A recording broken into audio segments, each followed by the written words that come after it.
الحمد لله رب العالمين والصلاة والسلام على خاتم النبيين اما بعد فاعوذ بالله من الشیطان الرجیم بسم اللہ الرحمن الرحیم۔ بیماری کے فضائل۔ درود شریف کی فضیلت۔ فرمان آخری نبی صلی اللہ علیہ وآلہ وسلم، جسے کوئی مشکل پیش آئے اسے مجھ پر کثرت سے درود پڑھنا چاہیے، کیونکہ مجھ پر درود پڑھنا مصیبتوں اور بلاؤں کو ٹالنے والا ہے۔ دکھوں نے تم کو جو گھیرا ہے تو درود پڑھو، جو حاضری کی تمنا ہے تو درود پڑھو۔ صلو علی الحبیب صلی اللہ علی محمد۔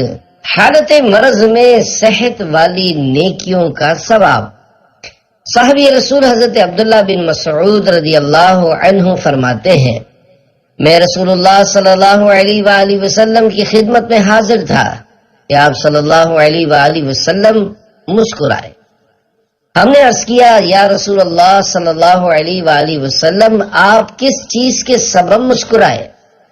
ارشاد فرمایا، بندہ مومن کے لیے کتنی عجیب بات ہے کہ وہ بیماری میں روتا ہے۔ اگر وہ جان لیتا کہ اس کے لیے اس بیماری کے بدلے میں کیا یعنی کتنا اجر و ثواب ہے تو وہ پسند کرتا کہ بیمار ہی رہے یہاں تک کہ اپنے رب سے ملے۔ پھر آپ صلی اللہ علیہ وآلہ وسلم دوبارہ مسکرائے اور اپنا سر آسمان کی طرف اٹھایا۔ ہم نے عرض کیا، یا رسول اللہ صلی اللہ علیہ وآلہ وسلم، آپ کس وجہ سے مسکرائے؟ اور اپنا سر مبارک آسمان کی طرف اٹھایا۔ ارشاد فرمایا، میں نے دو فرشتوں کو دیکھا جو آسمان سے اترے اور بندہ مومن کو اس کی نماز پڑھنے کی جگہ تلاش کرنے لگے۔ جب اس کو نہ پایا تو اللہ پاک کی بارگاہ میں حاضر ہو کر عرض کیا، یا اللہ پاک، ہم تیرے فلاں بندے کے دن رات کے فلاں نیک اعمال لکھتے تھے، اب ہم نے اس کو تیری قید یعنی بیماری میں پایا، لہذا ہم نے اس کے کوئی نیک اعمال نہیں لکھے۔ اللہ پاک نے ارشاد فرمایا، میرے بندے کے وہ تمام نیک اعمال لکھو جو وہ دن اور رات میں کرتا تھا، اور اس میں سے کچھ کم نہ کرو جب تک وہ میری قید میں ہے۔ حضرت علامہ عبدالرؤف مناوی رحمۃ اللہ علیہ اس حدیث پاک کی شرح میں لکھتے ہیں، اللہ پاک جب کسی بندے کو بیماری میں مبتلا فرماتا ہے تو اس کے سبب اسے گناہوں کی گندگی سے پاک کرتا اور صبر کرنے والوں کا ثواب عنایت فرماتا ہے۔ جب وہ بندہ پل صراط پر گزرے گا تو اسے جہنم کی آگ نہیں چھوئے گی، کیونکہ وہ پہلے ہی سے گناہوں کی آلودگی سے پاک و صاف ہو چکا ہوگا۔ پھر وہ جنت میں داخل ہوگا تو اسے صبر کرنے والوں کے درجات پر بلند کیا جائے گا، اور اگر وہ دنیا میں گناہوں کی آلودگی سے پاک و صاف نہیں ہوا ہوگا تو جب قیامت کے دن آئے گا تو جہنم کی آگ اس کے انتظار میں ہوگی، لہذا وہ پل صراط سے اچانک اٹھا لیا جائے گا تاکہ اس سے گناہوں کی گندگی دور کی جائے، کیونکہ گناہوں کی آلودگیوں سے پاک و صاف لوگ ہی نیکوں کے گھر اور اللہ پاک کے پڑوس یعنی جنت کے لائق ہیں۔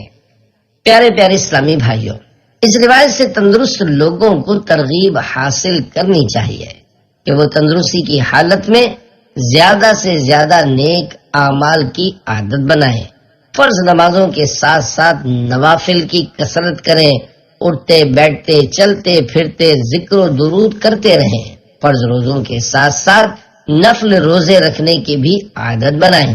الغرض تندرستی کی حالت میں خوب نیکیاں کرتے رہیں گے تو بیماری کے دنوں میں اللہ پاک کی رحمت سے ان نیکیوں کا ثواب بھی ملتا رہے گا جن کی تندرستی کی حالت میں کرنے کی عادت تھی، مگر اب بیماری کے سبب نہیں کر پا رہے۔ میرے آقا اعلی حضرت امام اہل سنت مولانا شاہ امام احمد رضا خان رحمت اللہ علیہ کیا خوب لکھتے ہیں، وہ تو نہایت سستا سودا بیچ رہے ہیں جنت کا، ہم مفلس کیا مول چکائیں، اپنا ہاتھ ہی خالی ہے۔ صلو علی الحبیب صلی اللہ علی محمد۔ اللہ پاک کا زمین میں کوڑا۔ پیارے پیارے اسلامی بھائیوں، جسمانی بیماری بندہ مومن کے حق میں بارہا رحمت ہوا کرتی ہے، جس سے اس کے گناہ معاف اور درجے بلند ہوتے ہیں۔ کئی احادیث مبارکہ میں بیماری کے فضائل بیان کیے گئے ہیں۔ انبیاء کرام علیہم السلام گناہوں سے معصوم ہوتے ہیں۔ اللہ پاک کے نیک بندوں یعنی انبیاء کرام علیہم السلام، صحابہ کرام علیہم رضوان اور اولیاء کرام رحمت اللہ علیہم کی خدمتوں میں امراض یعنی بیماریوں کی حاضری ان کے درجات کی بلندی کا باعث ہوتی ہے، اور ان نیک حضرات کے امراض پر صبر کے واقعات ہم گناہگاروں کے لیے ترغیب کا سبب ہوتے ہیں۔ اللہ پاک کے محبوب صلی اللہ علیہ وآلہ وسلم نے ارشاد فرمایا، المرض صوت اللہ فی الارض یؤدب بہ عبادہ، یعنی بیماری اللہ پاک کا زمین میں کوڑا یعنی ویپ ہے، جس کے ذریعے وہ اپنے بندوں کی اصلاح فرماتا ہے۔ حضرت علامہ عبد الرؤف مناوی رحمت اللہ علیہ اس حدیث پاک کی شرح میں لکھتے ہیں، کیونکہ بیماری کے سبب نفس امارہ کی آگ بجھ جاتی ہے اور یہ نفسانی خواہشات کی لذت کو ختم کر کے رکھ دیتی ہے۔ جس نے اس بات یعنی بیماری اللہ پاک کا زمین میں کوڑا ہے جس کے ذریعے وہ اپنے بندوں کی اصلاح فرماتا ہے کو یاد کر لیا، اس کے لیے اللہ پاک کی رضا پر راضی رہنے کا دروازہ کھل جاتا ہے۔ جتنی لذتیں زیادہ اتنی سختیاں زیادہ۔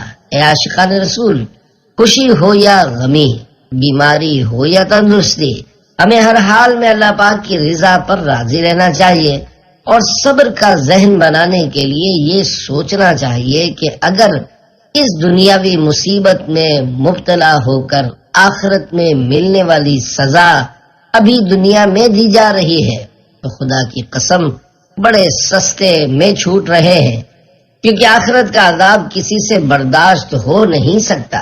اور ہاں، خوشحالی و مالداری کی حالت میں بھی اللہ پاک سے ڈرتے رہنا چاہیے کہ کہیں آخرت میں ملنے والی نعمتوں کا بدلہ دنیا میں ہی تو نہیں مل رہا۔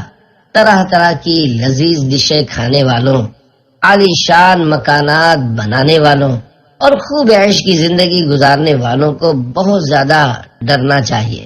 منہاج العابدین میں ہے، موت کی سختیاں زندگی کی لذتوں کے مطابق ہوتی ہیں، تو جس کی یہ لذتیں زیادہ ہوں گی اس کی وہ سختیاں بھی زیادہ ہوں گی۔ مومن کامل کی شان۔ پیارے پیارے اسلامی بھائیوں، یقیناً ہم یہ فیصلہ نہیں کر سکتے کہ جو کبھی بیمار یا پریشان نہیں ہوا وہ اللہ پاک کا ناپسندیدہ ہی ہے، یا جس کے پاس دنیاوی نعمتوں کی کثرت ہے اس کو آخرت کی نعمتوں سے حصہ نہیں ملے گا۔ ہمیں فقط اپنے بارے میں غور و فکر کر کے اپنی آخرت سنوارنے، خدا رحمان الرحیم اور اس کے پیارے پیارے رسول کریم صلی اللہ علیہ وآلہ وسلم کو راضی کرنے کی کوششوں میں لگے رہنا چاہیے کہ بس کسی طرح ہمارا پیارا رب ہم سے ہمیشہ ہمیشہ کے لیے راضی ہو جائے۔ ہر حال میں اللہ پاک کی اطاعت و فرما برداری میں مصروف رہنا مومن کی شان ہے۔ مومن کامل کے لیے اس کے ہر معاملے میں غور و فکر اور عبرت کے بے شمار پہلو ہیں۔ ان میں غور و فکر کر کے ہر لمحہ گناہوں سے مکمل طور پر بچنے کی کوشش کرتے رہنا چاہیے۔ اللہ پاک پارہ 21 سورۃ الروم آیت نمبر 36 میں ارشاد فرماتا ہے، وَإِذَا أَذَقْنَا النَّاسَ رَحْمَةً فَرِحُوا بِهَا وَإِن تُصِبْهُمْ سَيِّئَةٌ بِمَا قَدَّمَتْ أَيْدِيهِمْ إِذَا هُمْ يَقْنَطُونَ۔ ترجمہ کنز العرفان۔ اور جب ہم لوگوں کو رحمت کا مزہ دیتے ہیں تو اس پر خوش ہو جاتے ہیں، اور اگر انہیں ان کے ہاتھوں کے آگے بھیجے ہوئے اعمال کی وجہ سے کوئی برائی پہنچے تو اس وقت وہ نا امید ہو جاتے ہیں۔ اس آیت کی تفسیر میں صراط الجنان میں ہے، یعنی جب ہم لوگوں کو تندرستی اور وسعت رزق یعنی رزق میں کشادگی کا مزہ دیتے ہیں تو وہ اس پر خوش ہو جاتے ہیں اور اس کی وجہ سے اتراتے یعنی تکبر کرتے ہیں، اور اگر انہیں ان کی معصیت یعنی نافرمانی اور ان کے گناہوں کی وجہ سے کوئی برائی پہنچے تو اس وقت وہ اللہ پاک کی رحمت سے نا امید ہو جاتے ہیں، اور یہ بات مومن کی شان کے خلاف ہے، کیونکہ مومن کا حال یہ ہے کہ جب اسے نعمت ملتی ہے تو وہ شکر گزاری کرتا ہے، اور جب اسے سختی پہنچتی ہے تو اللہ پاک کی رحمت کا امیدوار رہتا ہے۔ جو چاہے جمیل رضوی کو تو عطا کر، مختار ہے تو اور وہ راضی برضا ہے۔ میرے بھائی صبر کرو، غمزدوں کے غم دور کرنے والے آقا صلی اللہ علیہ وآلہ وسلم ایک مرتبہ اپنے ایک انصاری صحابی رضی اللہ عنہ کی عیادت کے لیے تشریف لے گئے اور ان سے ارشاد فرمایا تمہیں کب سے بخار ہے؟ عرض کیا یا نبی اللہ صلی اللہ علیہ وآلہ وسلم 7 راتوں سے۔ ارشاد فرمایا بیماریوں کا وقت خطاؤں کے وقت کو لے جاتا ہے، اور فرمایا اے میرے بھائی صبر کرو، تم اپنے گناہوں سے ایسے نکلو گے جیسے ان میں داخل ہوئے تھے۔ یہ تیرا جسم جو بیمار ہے تشویش نہ کر، یہ مرض تیرے گناہوں کو مٹا جاتا ہے۔ صلو علی الحبیب صلی اللہ علی محمد۔ مومن اور منافق کی بیماری کا فرق۔ ہم سب کے پیارے نبی صلی اللہ علیہ وآلہ وسلم نے ارشاد فرمایا بے شک مومن جب کسی بیماری میں مبتلا ہو پھر اللہ پاک اسے اس مرض یعنی بیماری سے شفا دے دے تو یہ بیماری اس کے پچھلے گناہوں کا کفارہ اور مستقبل میں اس کے لیے نصیحت ہو جاتی ہے۔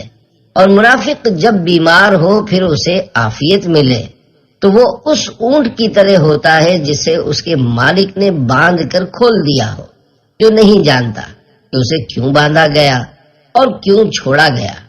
لوگوں میں سے ایک شخص نے عرض کیا یا رسول اللہ صلی اللہ علیہ وآلہ وسلم یہ بیماریاں کیا ہوتی ہیں؟ خدا کی قسم میں تو کبھی بیمار نہیں ہوا۔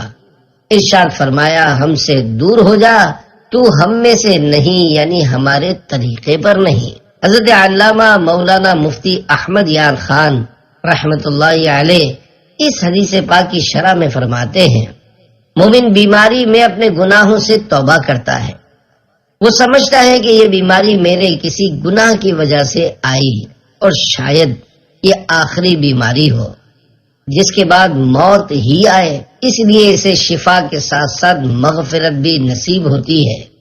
منافق غافل یہی سمجھتا ہے کہ فلاں وجہ سے میں بیمار ہوا تھا اور فلاں دوا یعنی میڈیسن سے مجھے آرام ملا۔ اسباب میں ایسا پھنسا رہتا ہے کہ مسبب الاسباب یعنی اللہ پاک پر نظر ہی نہیں جاتی، نہ توبہ کرتا ہے نہ اپنے گناہوں میں غور۔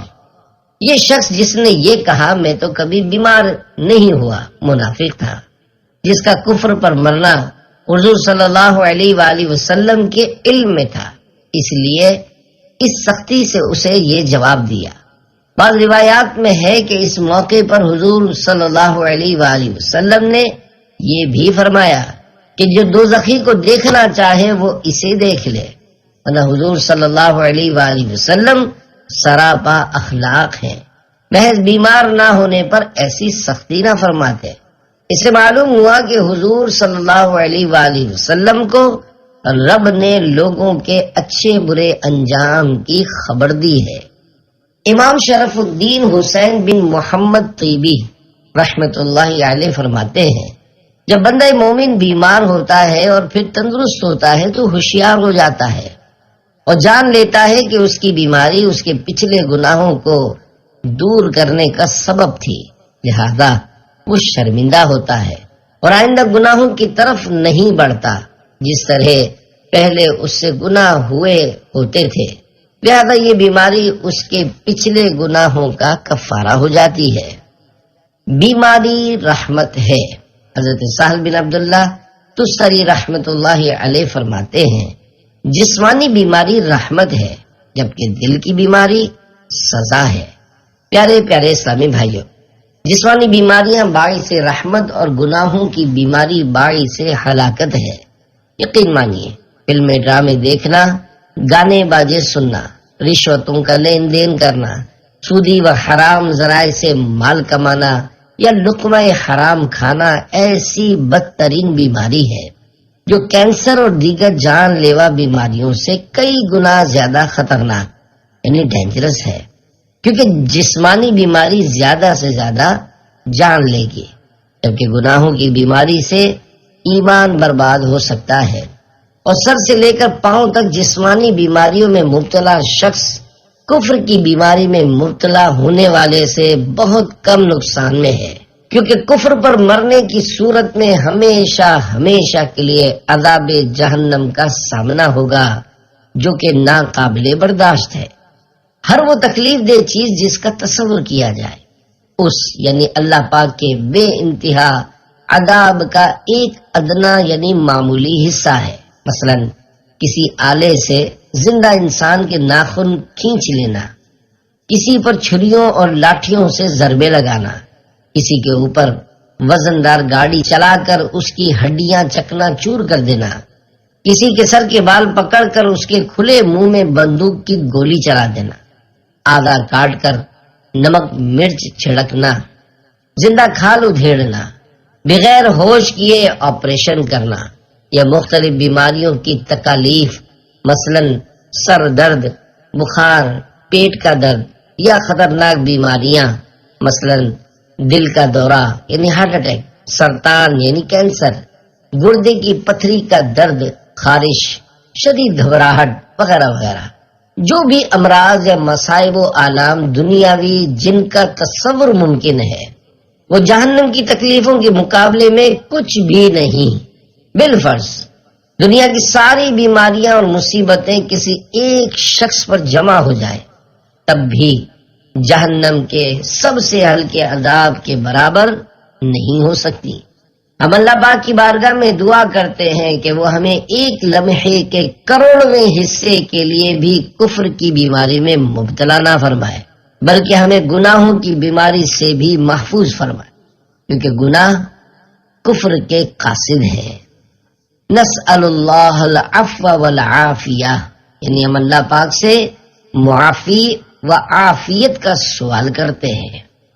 ہر گناہ سے بچا مجھ کو مولا، نیک خصلت بنا مجھ کو مولا، تجھ کو رمضان کا واسطہ ہے، یا خدا تجھ سے میری دعا ہے۔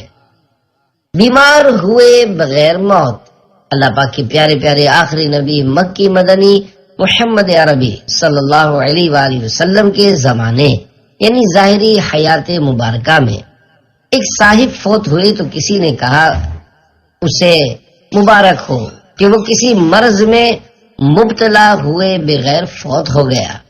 تو نبی کریم صلی اللہ علیہ وآلہ وسلم نے یہ سن کر ارشاد فرمایا، تم پر افسوس ہے، تمہیں کیا خبر کہ اگر اللہ پاک اسے کسی مرض میں مبتلا فرماتا تو اس کے سبب اس کے گناہ مٹا دیتا۔ میراث میں ہے، یہ قائل یعنی مبارکباد دینے والے سمجھتے تھے کہ بیماریاں رب کی پکڑ ہیں اور تندرست رہنا اس کی رحمت، اس لیے بطور مبارکباد یہ عرض کیا۔ اسی خیال پر حضور صلی اللہ علیہ وآلہ وسلم نے ناراضی کا اظہار فرمایا، یعنی مومن کی بیماری خصوصاً بیماری موت یعنی وہ مرض جس میں انسان کی موت واقع ہو جائے، وہ بھی اللہ پاک کی رحمت ہے کہ اس کی برکت سے اللہ پاک گناہ معاف کرتا ہے، نیز بندہ توبہ وغیرہ کر کے پاک و صاف ہو جاتا ہے، لہذا بیمار ہو کر مرنا بہتر۔ حدیث پاک میں ہے، بے شک اللہ پاک اپنے مومن بندے کو بیماری میں مبتلا فرماتا ہے یہاں تک کہ اس کے سارے گناہ مٹا دیتا ہے۔ بیماری گناہوں کو مٹا دیتی ہے۔ مکی مدنی آقا صلی اللہ علیہ وآلہ وسلم نے فرمایا، ساعت الاذى یذہبنا ساعت الخطایا، یعنی مصیبتوں اور بیماریوں کا وقت بندے کی خطاؤں کا کفارہ بن جاتا ہے۔ ایک اور روایت میں ہے کہ دنیا میں بیماریوں، غموں کا وقت آخرت میں تکلیف کے وقت کو دور کر دیتا ہے۔ یعنی دنیا میں انسان کو جو مصائب و تکالیف پہنچتی ہیں وہ آخرت کے ہولناک اور تکلیف دہ حالات سے نجات کا سبب بن جائیں گی۔ بیماری کی فضیلت شرح الزرقانی میں ہے، گناہوں سے معصوم یعنی انبیاء کرام علیہ السلام کے علاوہ لوگوں کا برائیوں میں مبتلا ہونے سے بچنے کا امکان بہت کم ہے، لہذا ان کی بیماری ان کے گناہوں کو مٹانے والی ہے یا ان کے درجات بلند کرنے والی ہے اور نفس کے جوش کو توڑنے والی ہے۔ امام غزالی رحمت اللہ علیہ فرماتے ہیں، بیماری جب گناہوں کی سواری اور اللہ پاک کی نافرمانی کی آگے رکاوٹ بنے تو اس سے بہتر اور کیا بات ہوگی۔ پیارے پیارے اسلامی بھائیوں، بیماری کے فضائل پڑھ یا سن کر بیماری کی تمنا کرنے کے بجائے اپنے رب کریم سے عافیت ہی کا سوال کرتے رہنا چاہیے، کیونکہ ہم اللہ پاک کے بڑے کمزور بندے ہیں، لہذا ہم اللہ پاک سے دنیا میں بھی عافیت، موت کے وقت بھی عافیت اور قبر و حشر میں بھی عافیت اور بس عافیت ہی کا سوال کرتے ہیں۔ عطا کر عافیت تو نزع قبر و حشر میں یا رب، وسیلہ فاطمہ زہرا کا کر لطف و کرم مولا۔ صلو علی الحبیب صلی اللہ علی محمد۔ سب سے زیادہ موت کی یاد کس چیز سے آتی ہے؟ بیماری آنے پر خوف خدا سے اپنے گناہوں کی معافی بھی مانگنی چاہیے، کیونکہ کبھی بیماری دنیا سے چلے جانے کا سبب بھی بن جاتی ہے۔ آئے دن ہزاروں مریضوں کے انتقالات کی خبریں آتی ہی رہتی ہیں۔ حضرت شیخ ابو طالب مکی رحمت اللہ علیہ فرماتے ہیں، مریض کو چاہیے کہ حالت مرض میں توبہ کرے، اپنے گناہوں پر دکھ کا اظہار کرے، کثرت سے استغفار کرے، اللہ پاک کا ذکر کرے، امیدوں کو کم کرے اور موت کو بہت زیادہ یاد رکھے۔ مزید فرماتے ہیں، سب سے زیادہ جو چیز موت کی یاد دلاتی ہے اور جس کی آمد پر موت کی توقع کی جاتی ہے وہ امراض ہیں۔ ایک کے بعد دوسری بار بیمار ہو اور توبہ نہ کرے تو حدیث پاک میں ہے کہ جب بندہ 2 مرتبہ بیمار ہو جائے اور توبہ نہ کرے تو ملک الموت علیہ السلام یعنی روح قبض کرنے والا فرشتہ اس سے فرماتے ہیں، اے غافل شخص، میری جانب سے تیرے پاس ایک کے بعد ایک قاصد آیا لیکن تو نے کوئی جواب نہیں دیا۔ صلو علی الحبیب صلی اللہ علی محمد۔ بھوکا رہنے کی وجہ۔ حضرت بایزید بستامی رحمت اللہ علیہ کی خدمت میں عرض کیا گیا، آپ بھوکا رہنے پہ اتنا زور کیوں دیتے ہیں؟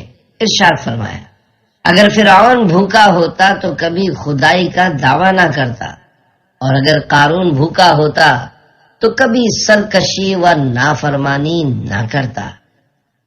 فرعون کا جواب اس کے منہ پر۔ تفسیر ساوی میں ایک ایمان افروز واقعہ ہے کہ جب فرعون تخت سلطنت پر بیٹھ کر خدائی کا دعویٰ کرتا تھا تو ایک بار حضرت جبرائیل علیہ السلام آدمی کی شکل میں اس کے پاس تشریف لائے اور پوچھا کہ بادشاہ اس غلام کے بارے میں کیا کہتا ہے جو اپنے مولا کے دیے ہوئے مال اور اس کی نعمتوں میں پلا بڑھا، پھر اس نے اپنے مولا کی ناشکری کی اور اس کے حقوق کا انکار کرتے ہوئے خود خدائی کا دعویٰ کرنے لگا۔ تو فرعون نے اس کا جواب یہ لکھا کہ ایسا غلام جو اپنے مولا کی ناشکری کر کے اپنے مولا کا نافرمان ہو گیا، اس کی سزا یہ ہے کہ اسے دریا میں غرق کر دیا جائے۔ چنانچہ جب فرعون اپنے ساتھیوں کے ساتھ حضرت موسیٰ کلیم اللہ علیہ السلام کا پیچھا کرتے ہوئے دریا کے بیچ میں پہنچا اور دریا آپس میں مل گیا تو فرعون کے ڈوبتے وقت حضرت جبرائیل علیہ السلام نے فرعون کو اسی کا دستخط یعنی سگنیچر کیا ہوا وہ جواب دکھایا اور پھر وہ دریائے نیل میں غرق ہو گیا۔ مفسرین کرام رحمت اللہ علیہ فرماتے ہیں، اللہ پاک نے فرعون کو مرے ہوئے بیل بل کی طرح دریا کے کنارے پر پھینک دیا تاکہ وہ زندہ بچ جانے والے بنی اسرائیل اور دیگر لوگوں کے لیے عبرت کا نشان بن جائے، اور ان پر یہ بات واضح ہو جائے کہ جو شخص ظالم ہو اور اللہ پاک کی بارگاہ میں تکبر کرتا ہو، اس کی پکڑ اس طرح ہوتی ہے کہ اسے ذلت و رسوائی کی کھائی میں پھینک دیا جاتا ہے۔ 400 سال سے زائد عمر پانے والا بادشاہ۔ پیارے پیارے اسلامی بھائیوں، مصر کے بادشاہوں کا لقب یعنی ٹائٹل فرعون ہوا کرتا تھا۔ حضرت سیدنا موسیٰ کلیم اللہ علیہ السلام کے زمانے کے فرعون کا نام ولید بن مصعب بن ریان تھا۔ یہ بدبخت نہایت ہی ظالم اور سرکش تھا اور اپنے آپ کو خدا کہتا تھا۔ اس کی عمر 400 سال سے زیادہ ہوئی۔ کہتے ہیں فرعون دن بھر خدائی کا دعویٰ کرتا اور رات کو دعا و زاری یعنی اللہ پاک کی بارگاہ میں رونے میں مشغول رہتا۔ اسی سبب سے اس کا روب و دبدبا اور سلطنت و حکومت لمبی مدت تک قائم رہی۔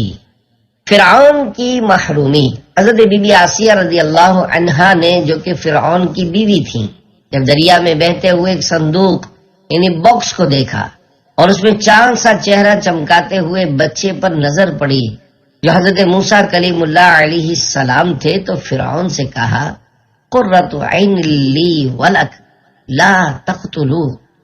ترجمہ کنز العرفان، یہ بچہ میری اور تیری آنکھوں کی ٹھنڈک ہے، اسے قتل نہ کرو۔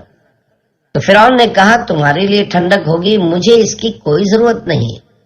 اللہ پاک کے آخری نبی صلی اللہ علیہ وآلہ وسلم نے ارشاد فرمایا خدا کی قسم اگر فرعون بھی اس بات کا اقرار کر لیتا کہ یہ بچہ میرے لیے بھی ٹھنڈک ہو، جیسا کہ حضرت بی بی آسیہ رضی اللہ عنہا نے اپنے لیے فرمایا، تو ضرور اللہ پاک اسے ہدایت عطا فرما دیتا، جیسا حضرت آسیہ رضی اللہ عنہا کو ہدایت عطا فرمائی۔ سارا مصر غلام کو دے دیا۔ خلیفہ ہارون الرشید رحمت اللہ علیہ نے جب پارہ 25 سورۃ الزخرف آیت نمبر 51 کی تلاوت کی، وَنَادَى فِرْعَوْنُ فِي قَوْمِهِ قَالَ يَا قَوْمِ أَلَيْسَ لِي مُلْكُ مِصْرَ وَهَٰذِهِ الْأَنْهَارُ تَجْرِي مِن تَحْتِي افلا تبصرون۔ ترجمہ کنز العرفان۔ اور فرعون نے اپنی قوم میں اعلان کر کے کہا، اے میری قوم، کیا مصر کی بادشاہت میری نہیں ہے اور یہ نہریں جو میرے نیچے بہتی ہیں تو کیا تم دیکھتے نہیں؟ تو مصر کی حکومت پر فرعون کا غرور یاد کیا تو فرمایا میں وہ مصر اپنے چھوٹے سے غلام کو دے دوں گا۔ چنانچہ آپ رحمت اللہ علیہ نے ملک مصر اپنے غلام خصیب کو دے دیا جو آپ کو وضو کرواتا تھا۔ اللہ رب العزت کی ان پر رحمت ہو اور ان کے صدقے ہماری بے حساب مغفرت ہو، آمین بجائے خاتم النبیین صلی اللہ علیہ وآلہ وسلم۔ صلو علی الحبیب صلی اللہ علی محمد۔ فرعون کے خدائی کا دعویٰ کرنے کی ایک وجہ، پیارے پیارے اسلامی بھائیوں، کیا آپ کو معلوم ہے کہ فرعون نے خدائی کا دعویٰ کیوں کیا؟ منقول ہے کہ فرعون نے اپنی 400 سال کی عمر میں سے 320 سال اس آرام کے ساتھ گزارے تھے کہ اس مدت میں کبھی درد یا بخار یا بھوک میں مبتلا نہیں ہوا۔ احیاء العلوم میں ہے، ایک بزرگ رحمت اللہ علیہ فرماتے ہیں فرعون کے خدائی کا دعویٰ کرنے کی وجہ یہ تھی کہ وہ طویل عرصے تک صحت مند رہا، کہ 400 سال گزر گئے مگر اس کے سر میں نہ درد پین ہوا، نہ کبھی بخار یعنی فیور ہوا، اور نہ ہی کبھی کسی رگ میں تکلیف ہوئی۔ اگر اسے کسی دن آدھے سر میں بھی درد ہو جاتا تو خدائی کا دعویٰ کرنا تو دور کی بات، فضول کاموں سے ہی جان چھڑا لیتا۔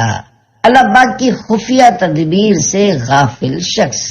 پیارے پیارے اسلامی بھائیوں، واقعی صحت کی نعمت اور دولت کی کثرت بہت سارے لوگوں کو گناہوں میں مبتلا کر دیتی ہے، لہذا جو خوب جاندار یا مالدار یا صاحب اقتدار ہو، اس کو خدا علیم و خبیر کی خفیہ تدبیر سے ڈرنے کی بہت زیادہ ضرورت ہے، جیسا کہ عظیم تابعی بزرگ حضرت حسن بصری رحمت اللہ علیہ فرماتے ہیں، جس شخص پر اللہ پاک دنیا میں روزی میں خوب کثرت، فرمانبردار اولاد کی نعمت، مال و دولت، اچھی صحت، منصب، وجاہت، عہدۂ وزارت یا صدارت یا حکومت وغیرہ کے ذریعے فراخی کرے، مگر اسے یہ خوف نہ ہو کہ کہیں یہ آسائشیں اللہ پاک کی خفیہ تدبیر تو نہیں، ایسا شخص اللہ پاک کی خفیہ تدبیر سے غافل ہے۔ دولتیں ایسی، نعمتیں اتنی، بے غرض تو نے کی عطا یا رب، دے کے لیتے نہیں کریم کبھی، جو دیا جس کو دے دیا یا رب، تو کریم اور کریم بھی ایسا کہ نہیں جس کا دوسرا یا رب، زن نہیں بلکہ ہے یقین مجھے، وہ بھی تیرا دیا ہوا یا رب، ہوگا دنیا میں قبر و محشر میں مجھ سے اچھا معاملہ یا رب۔ صلو علی الحبیب صلی اللہ علی محمد۔ پیارے پیارے اسلامی بھائیوں، بعض لوگ ہر ایک کو بلا وجہ اپنی بیماری بتاتے پھرتے ہیں، بلکہ اب تو سوشل میڈیا کا دور ہے، اسپتال میں اپنے ایڈمٹ ہونے یا مختلف طرز علاج کی تصویر وائرل کرتے ہیں۔ حالانکہ حتی الامکان اپنے مرض کو چھپانا بڑے ثواب کا کام ہے۔ بارہا دنیا بھر کو اپنے بیمار ہونے کا بتانے یا دعا کا کہنے والا، تمام امراض سے شفا دینے والے شافی الامراض اللہ پاک کی بارگاہ میں شفا یابی کا سوال کیوں نہیں کرتا؟ مصیبت کے وقت اللہ پاک سے رجوع کیجیے، حدیث قدسی میں ہے، اللہ پاک فرماتا ہے جب میرا کوئی بندہ مصائب میں مجھ سے سوال کرتا ہے، میں اسے مانگنے سے پہلے دے دیتا ہوں اور اس کی دعا کو قبول کر لیتا ہوں، اور جو بندہ مصائب کے وقت مجھے چھوڑ کر میری مخلوق سے مدد مانگتا ہے، میں اس پر آسمانوں کے دروازے بند کر دیتا ہوں۔ زباں پر شکوائے رنجو علم لایا نہیں کرتے، نبی کے نام لیوا غم سے گھبرایا نہیں کرتے۔ صلو علی الحبیب صلی اللہ علی محمد۔ کانٹا چبھنے پر بھی اجر۔ حضرت ابو سعید خدری اور حضرت ابو ہریرہ رضی اللہ عنہما نبی کریم صلی اللہ علیہ وآلہ وسلم سے روایت کرتے ہیں کہ مسلمان کو تھکاوٹ، بیماری، غم، تکلیف وغیرہ حتیٰ کہ کانٹا بھی چبھ جائے تو اللہ پاک اس کے بدلے اس کے گناہ مٹا دیتا ہے۔ فتح الباری شرح بخاری میں ہے، امام قرافی رحمت اللہ علیہ فرماتے ہیں یقیناً مصائب و آلام گناہوں کا کفارہ ہے، چاہے ان کے ساتھ بندے کی رضا ملی ہوئی ہو یا نہ ہو۔ ہاں، مصائب پر راضی رہنے کی صورت میں یہ مصائب بڑے بڑے گناہوں کا کفارہ بنتے ہیں، جبکہ بغیر رضا کے کم گناہوں کا کفارہ۔ تحقیق یہ ہے کہ مصیبت جتنی بڑی ہوگی اتنے ہی بڑے گناہوں کا کفارہ ہوگی۔ اگر بندہ مصیبت پر راضی رہے تو اس پر بھی اسے الگ اجر دیا جائے گا، اگر مصیبت زدہ پر کوئی گناہ نہ ہو تو اسے اس کے بدلے اتنا ثواب دے دیا جائے گا۔ تکلیفیں گناہ جھاڑ دیتی ہیں۔ حضرت انس بن مالک رضی اللہ عنہ فرماتے ہیں کہ نبی پاک صلی اللہ علیہ وآلہ وسلم ایک درخت کے پاس تشریف لائے اور اسے ہلایا، یہاں تک کہ اس کے اتنے پتے گر گئے جتنے اللہ پاک نے چاہے۔ پھر فرمایا، تکلیفیں اور مصیبتیں میرے اس درخت کے پتوں کو گرانے سے بھی تیزی سے آدمی